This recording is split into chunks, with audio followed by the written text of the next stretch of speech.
Jesus Christ. Okay. That's a tough act to follow. You're calling from a 407 area code. Who are you? Where are you calling from? Hi. This is Rodrigo from Brazil again. I called a week ago. I don't know how to follow that, to be honest. It's impossible. You're going to just have to roll with it. Yeah. Man. Yeah. Yeah. I'm going to do the exact opposite and shift it back to a more serious tone with Brazil again. Yes. Can you do it in the form of a story about three men on a bench? Unfortunately, I can't. I'm unable to. You can't turn it into a contemporary situation? No, I lack the comedic genius that the last caller had. All right. I just want to be clear. If the last guy's a patron, those jokes were funny. No, that was great. And everybody should shut up. And I'll produce your podcast. Yeah. Okay. This is actually the first thing that's ever happened on this show that I am really kind of at a loss for words for. All right, so please. All right, go ahead.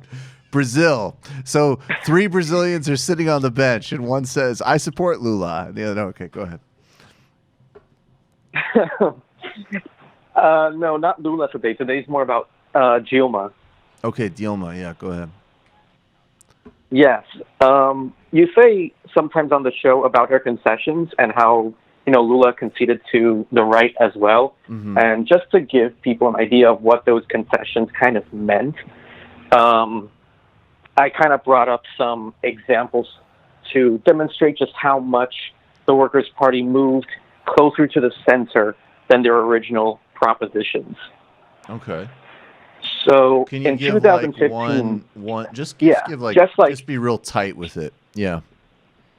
Yeah, just really easy ones. In 2015, Dilma named Joaquim Levy as kind of the economic minister of Brazil, and he is the one who deregulated the Brazilian real, so it's not to parity with the dollar anymore. Right. And that was a concession to the right because they would keep on saying that Brazil artificially manages its economy in kind of the way China does.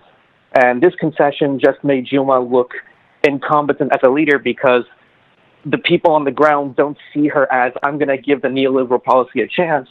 They just see it as, well, Dilma just fucked our economy even more. Right. What's the other real quick example? Yes, and I think this one is the most damaging one to her and possibly the future of Brazil. The military dictatorship that ended in 1984 ended not with amnesty for everybody, but ended with kind of we will postpone publishing the names of torturers and people who are actively just killing and suppressing Brazilians until a certain date. And she created amnesty for them, right? Well, not only that, but she also pushed back the date.